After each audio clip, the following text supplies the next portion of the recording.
What's up, everybody? It's your girl Barbie J here with the recap and review of Tyler Perry's comedy drama Sisters, Season 9, Episode 12, Search Party. It's so funny. It's supposed to be a search party, but I ain't seen nobody really searching. They might have made a phone call, but I ain't seen nobody going out and hitting them streets, driving around in a car. You know what I mean? Let me stop. I'm just messing with y'all. But anyway, I thought this was a pretty good episode. You could put it down in the comment section what you thought about it. I mean, I ain't going to give it a 10 out of 10. That it's not going to get. Well, it might get a 7 or 8 or something like that.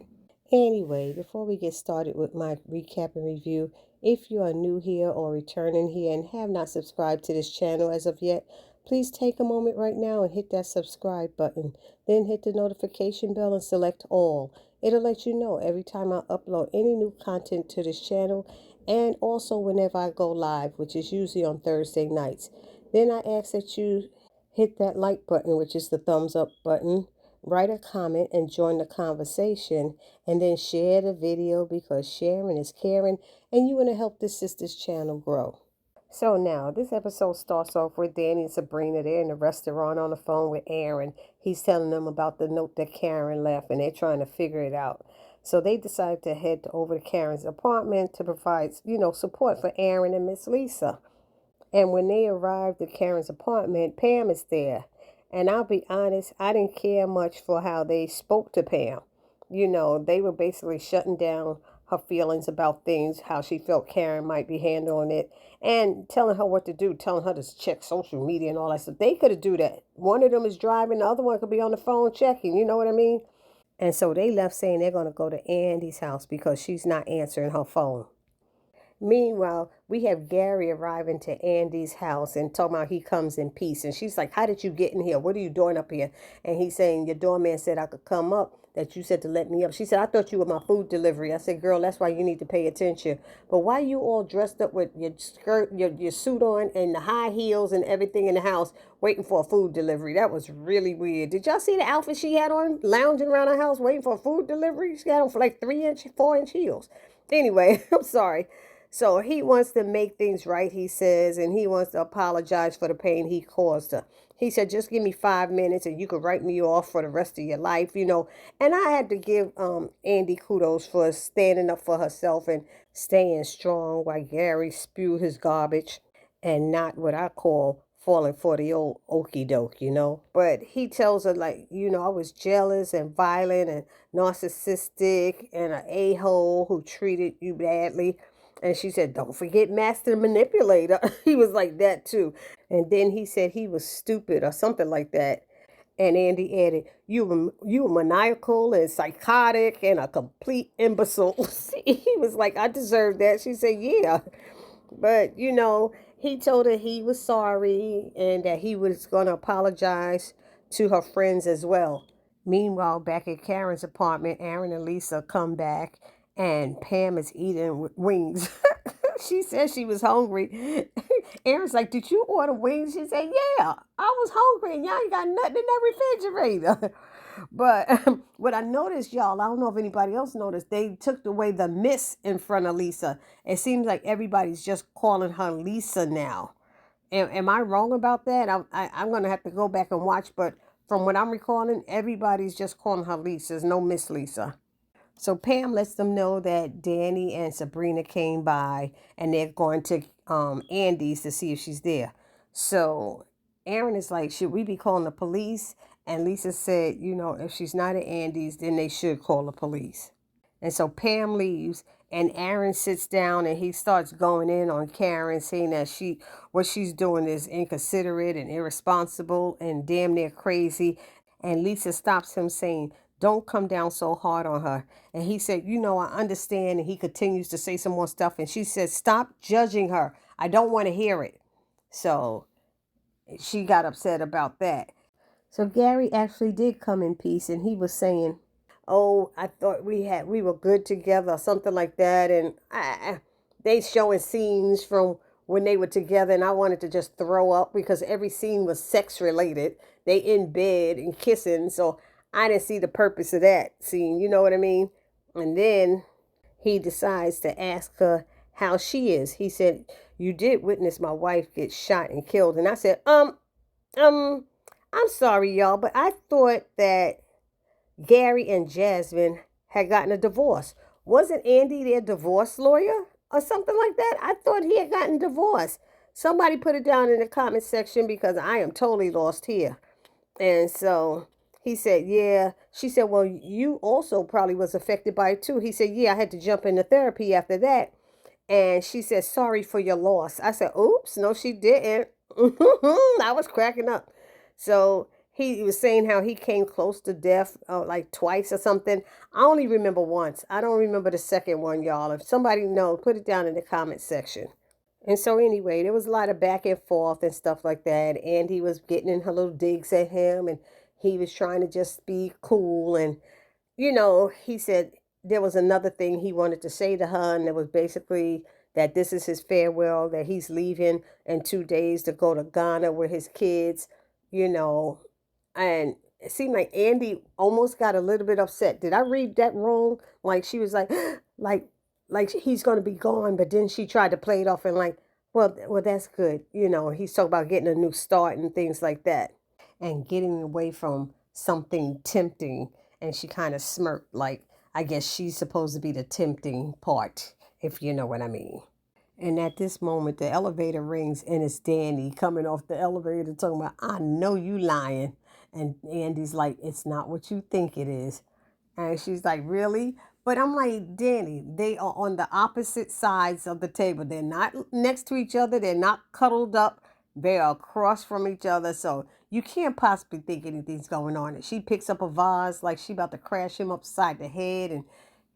And Andy gets her to put it down. And Gary says his goodbyes and he apologizes to her as well and said, hope that one day you'll find it in your heart to forgive me. And he said bye and left. Then over to Maurice and Dylan. We have Maurice cleaning his house for Dylan to come over. And he's like acting like, am I a maid now? He's like, I haven't cleaned my house this much in forever. So Dylan shows up. He comes in. He says it's a nice place. He has to use the bathroom. Maurice says something crazy about if he see one white pubic hair on it, he gonna vomit in his mouth. I don't even know what that means. He was so silly. But then, so Dylan came and sat down and said, ooh, it smells like heaven in here. What's cooking? And honey, I had to fall out laughing. I mean, I hollered when Maurice did that scene from Waited to Exhale. And he did Loretta Devine's voice. Who did she play? Gloria. When Gregory Hines was talking to her and he was Marvin. And he did it just like her. He was like, oh, nothing. Just a few leftovers. A little collard greens and cornbread. A little candied yams, potato salad, fried chicken, peach cobbler, and a few slices of ham. He was sounding just like her. He had to rehearse that line. I fell out. It took me right back to Waiting to Exhale. I was like, Maurice, you are hilarious. He did that voice so well, I didn't even know what to do with myself cracking up. I had to keep playing it back over and over. Anyway, they finished eating and they're having some small talk about family and accepting them as gay and when did you come out and things like that and who taught you how to cook, things like that. And then Dylan pulls out the vision board set for them to do.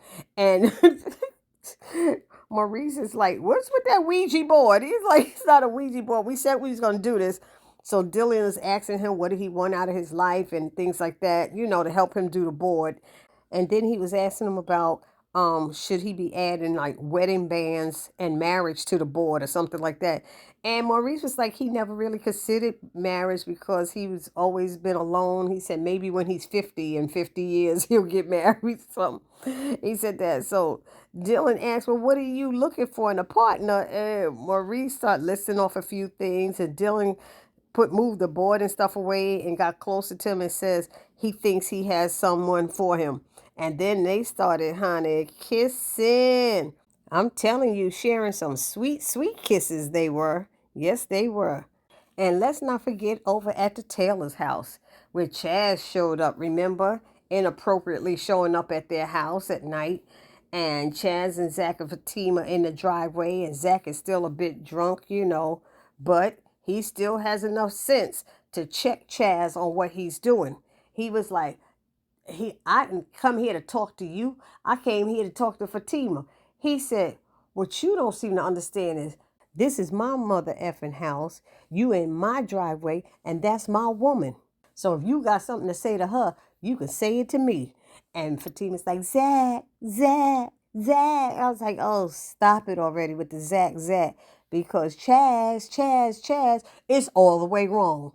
And so she's asking him, Chaz, what are you doing here? Seriously, why are you here? He said, well, last time I talked to you, you seemed a little unsettled. She said, yeah, because you sent an expensive gift to my house knowing that I have a man. And Zach was standing there saying, tell him. And then she goes, and you pretending to take a meeting with him just to try and fight him? And he's like, oh, man, don't try to flip this ish. This nigga know he was wrong. And I was like, I was with Zach. I felt Fatima was wrong to think she gonna chastise him in front of this young boy like she his mama. She was wrong. Y'all put it down in the comment section what y'all thought about it. So then she did say, yes, Zach, you're right. But can you please let me handle this with Chaz privately? He said, you think I'm gonna leave you out here with that dude? He's like, I ain't leaving him out here. And so she said, please, Zach. She said, this is my client. Let me handle it professionally. And I understood that part. That was right. She had to do it that way. But you don't chastise your man in front of your client. I still don't care. And so Zach walks over and stands by the door while Fatima talks to him, and he's yelling to the other guy, what you doing? What you over there watching for and stuff? So the guy comes from around the car and shows his gun. And Zach says, so what? You think that's supposed to scare me? He said, I got heat in my house as well. What you going to do about it? But see, that's when Fatima should have said, yo, you going to bring some dude flashing a gun to my house? What's up with that? She should have checked that. I'm sorry. That's how I feel. That should have been checked all the way. You don't bring drama to my front door. So she's like, that wasn't the move popping up at my house. And he said, I just really wanted to check on you, make sure you was good. And I was going to take the purse back because it brought so much drama. And Zach went right in the house, brought that purse out and smacked it into Chaz's chest. And Fatima's like, Zach. But anyway, Chaz and his boy finally leave. And Fatima and Zach are out there talking. And I'm laughing because she had to finally tell him about his breath, saying the stink made me want to vomit. And he's like, my breath don't smell that bad. She's like, yes, it does. And so he asked her, has he ever disrespected you? And she was just answering. He's like, she said he's flirted with me, but he's young, and I be telling him and stuff. And he told Fatima he don't want to hear nothing more about him, and he better not show up in his house anymore, or see what he gonna do to him, or something like that, he said. And so he told her now to go inside the house, it's our house, or whatever it is. But then later she told him he had to sleep on the couch. How is he telling her what she got to do? Now get back in the house. And then he find himself having to sleep on the couch in his house. I'm like, I don't like that whole thing because all of it is not Zach's fault. He was a man and he was defending his fiance's honor with this young kid who thinks he don't have to respect the sanctity of their relationship. So once inside, Zach gets a phone call, and I'm going to presume it's Aaron calling, and they're letting him know that Karen's missing. So he's like, you know what? I'm going to go and come there and help y'all. I'm going to come here and help y'all look for her, because he don't want to sleep on the couch anyway. So he might as well go out and do something, be useful if he can. But I was thinking, isn't he like drunk or still drunk? Should he be driving? That was my big concern. So now back over at the penthouse, we have Danny questioning Andy about Gary. We have her accusing Andy of having sex with Dr. Vaughn. We have her calling Andy a liar. And we have her telling Andy that Karen is missing. Then we have Andy defending herself against the liar part, telling Danny that she's a grown woman. She don't have to tell her everything. Saying that both she and Gary needed closure, and asking why no one told her about Karen missing, and then coming up with these useless ideas or things that could be happening or could have happened to Karen that they already thought about. So that's their conversation in a nutshell. But I gotta say, I thought it was funny when Andy said, I'm not a liar. I said, well, damn, that was a lie. I said, because even Danny said, oh my God, do I have to sit here and name off all of the lies that you've told? Some of them got me being interrogated at a precinct, You could have got my life in danger, so she was going on and she was right. Andy had been lying, but Andy's true. Yeah, you don't have to tell him everything, but then you didn't have to lie about it either. Okay? You shouldn't have made plans with him that evening if you knew you had plans with Danny and you going to see Karen. You know what I mean? So that's what I was thinking and how I was thinking. Anyway, Danny said, you know what? I'm going to leave and see if Sabrina found out anything. I thought Sabrina was supposed to be going with her to the penthouse. So I don't know where Sabrina is right now. But so Andy said, well, I'm going too. And Danny's like, well, you going to get your own car. And she goes into the elevator and Andy walks into the elevator and they pushing and shoving and go down. I'm like, hello, Andy, you didn't leave with a pocketbook. You don't have no car keys. What's going on here? Make it make sense. Anyway, back at Karen's house, we see Lisa on the phone with the police, giving information about Karen and the baby. And Aaron is saying, tell him we could send him a picture. Meanwhile, somebody knocks on the door. It's Zach arriving. He comes in. Aaron asks him, did he have an eventful night or something because he smells like a bar? Is everything okay? He said, everything is fine. So they're talking and he shows Zach the letter. Zach is reading the letter to try to figure out what it means. He's asking Zach, do you think it has anything to do with you? And Zach is like, nah, because our chapter's over. But he said, Karen is built different and she's not the type that would hurt herself. So he said he don't think she would hurt herself and the baby. But he's asking Aaron, she said, I can't do this anymore. Who's the this? Is that you? Did y'all have an argument? He's like, no. And he said, but you don't understand. I've been with Karen these last few days. This is a whole different Karen. It's not the same type of Karen. He said, and he started going, and da. He started going, and Zach's like, okay, calm down. I'm just trying to ask questions. I'm just asking. And so Aaron is trying not to think about the worst because he feels like it's like she might try to kill herself, and that's what Sabrina was thinking as well. But they don't want to go down that road and think that about Karen. And Zach told him, look, Karen is perfectly fine and so is your daughter. And Aaron's like, thank you. But somebody tell me why the preacher man ain't on his knees praying. I'm going to keep saying it till the day I die. Why isn't Aaron praying, asking God to help him, protect Karen, protect his daughter, help us find and lead us to them, Lord Jesus. Help me. Say something. Oh my God. But for a preacher, he ain't put his hands together and clasped them. He ain't looked up to the sky, to heaven, and say not one mumbling word. And I'm having a problem with that, as y'all can all tell. And so now we see Andy, Danny, and Sabrina outside in front of the Karen's apartment. And Andy calls Dr. Vaughn to see if he knows anything. But Dr. Vaughn is like, I can't say anything about clients and blah, blah, blah, blah, blah. So, and then, Danny saying little smart remarks to Andy and Andy saying stuff. And I was like, whatever. It was a useless scene in the episode, if you ask me. But I don't know if any one of you noticed it, but for some reason, I feel like Dr. Vaughn does know where Karen is, or he knows something that he can't tell. Put it down in the comment section what y'all think about that. And then the episode ends with Fatima. She's laying in bed and you can see she's upset about the evening and what went down. And she's just looking up at the ceiling. Seemed like she's a little restless. And her phone rings and it's an unknown number. She answers it and she goes, Karen? So that's the way it ended, y'all. Put it down in the comment section what y'all thought about that. I'm telling you, I was like, oh, Shooky. Now, let's come up with some reasons. Why would Karen be calling Fatima? And I will see you all in the next video. It's your girl, Barbie J, saying, please do not forget to subscribe, like, comment, and share. Peace.